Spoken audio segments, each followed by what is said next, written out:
some of the sectors that many Canadian investors are already familiar with as priority sectors. I think this is just the perfect time for Canada and Nigeria to be looking at doing business together. Canada is at a point where it's really ready to go more international. A lot of Canadian industries are already going international, but it's a time now when they realize how important it is to diversify markets. And in Africa, things are moving along so well now. A lot of Canadian companies are already experienced in South Africa and parts of East Africa, and some in the West, but not as many as we would like to see. So I think it's a wonderful time.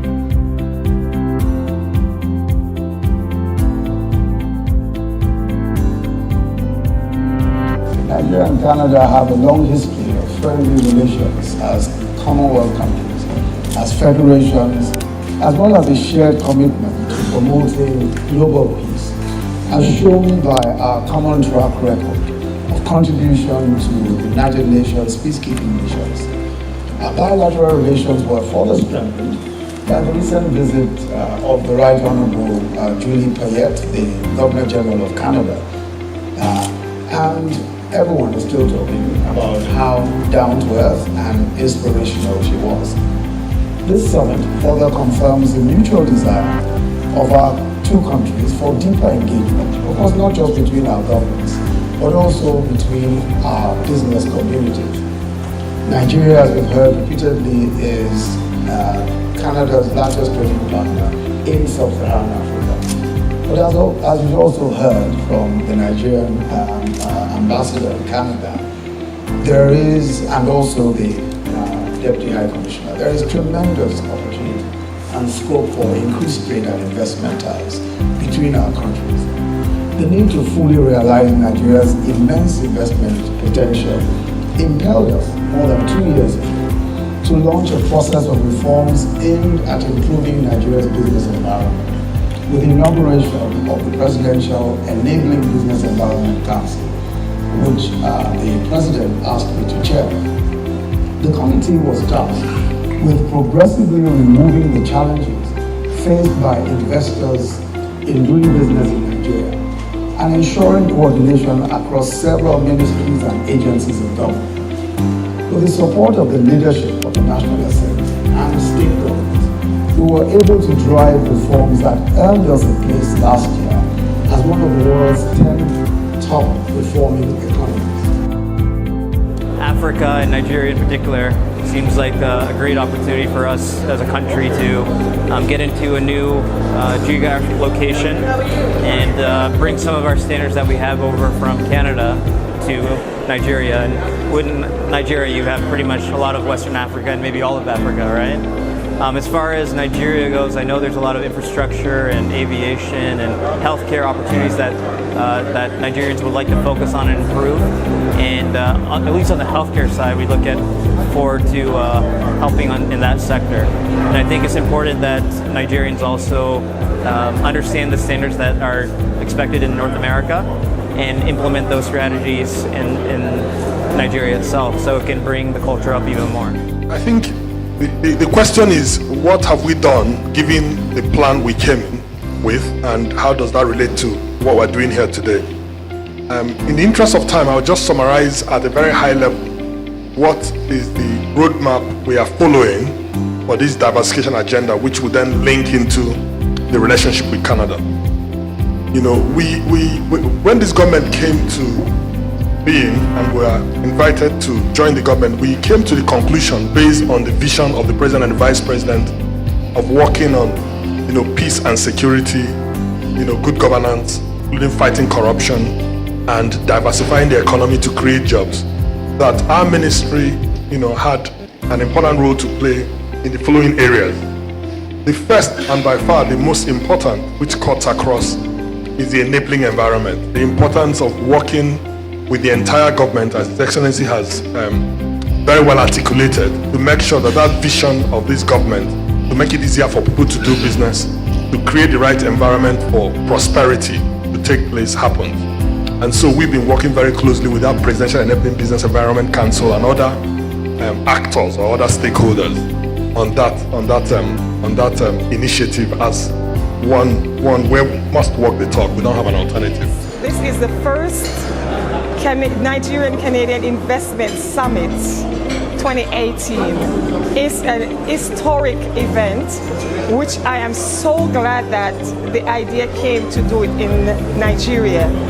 They've done so many summits in Canada, but engaging investors to come to Nigeria, just telling them is not enough. Bringing them here to see the beautiful country, the warm people, really would give them a perception of what they're getting into. But an agreement is about two parties doing business. It is important that the two parties have no issues or afterthoughts about what they're signing. But it is not a question at all. Have no doubt in your mind about Nigeria's interest in having that agreement ratified. I know that Canada, as I mentioned, is also looking at its own model agreement.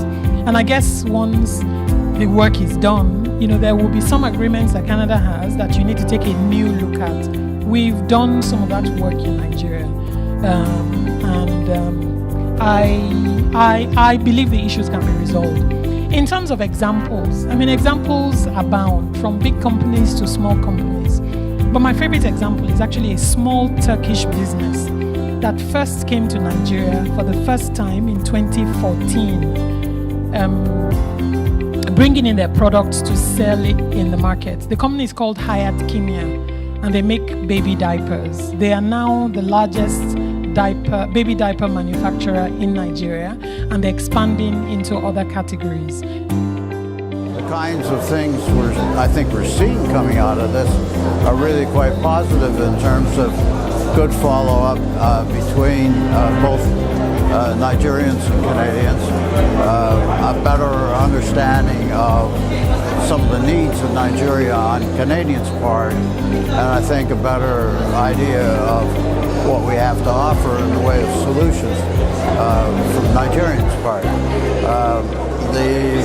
One of the interesting things to me, certainly, that's come out of it is that there are 10,000 students, Nigerian students, registered in Canadian universities these days. And I think there's some quite subtle policy changes that can help reattract those students back into Nigeria rather than at times leaving them stranded in Canada. I'm very glad and delighted to have in this event, and this is my first visit in Nigeria. And I never had this wonderful experience that people are so friendly. Once again, I would appreciate one of my friend, Mr. Musa Yar'Adua, who has shown me this long road, and especially invited me here through His Excellencies. Nigeria has a wonderful opportunity of mining, bring the gold standard to the world, and better than many other countries. Whole world, the gold consumer having. The largest gold consumer is, as everyone knows, as India. Last 3 years, the largest consumer of the gold is China.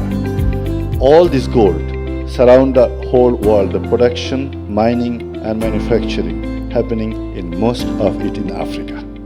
Whereas Africa do not enjoy this beautiful depository of the gold, and due to many lack of infrastructure, refining, assaying, standard laboratory and many other inspector sectors, that technology shortage of this. Today, we Canadian, at beginning of this year, I would like to share as a Justin Trudeau, our Prime Minister, Honorable Prime Minister, has went to India, and we have achieved Indian business relationship between Canada and India. We have come to the conclusion with my partners, Mr. Trudeau, and with the ministers and His Excellency, we have promised to bring the Nigeria to a best level of the modern technology and bring mine to market. Where is? During the course of the period, we have basic discussion, more than $1 billion to be invested into this sector and bring the sector into the best possible modern contemporary mining into the earth. Nigeria will be one of them. This opportunity, and once again, I would like to say one more thank you to His Excellency that giving us this opportunity to serve Nigeria once again. Thank you.